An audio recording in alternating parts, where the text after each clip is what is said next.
আর জান্নাত পাওয়ার সুযোগই নেই। এই জন্য প্রত্যেকজন ইমানদারের উচিত ইমানটাকে নবায়ন করা। বলেন ইমানকে কি করা?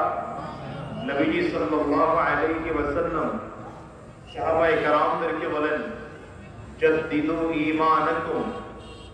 সাহাবায়ে কেরামদেরকে নবী বলেন সাহাবীরা তোমরা ঈমানকে নবায়ন করো। সব সময় ঈমানকে কাজের আগ্রহ বাড়ে।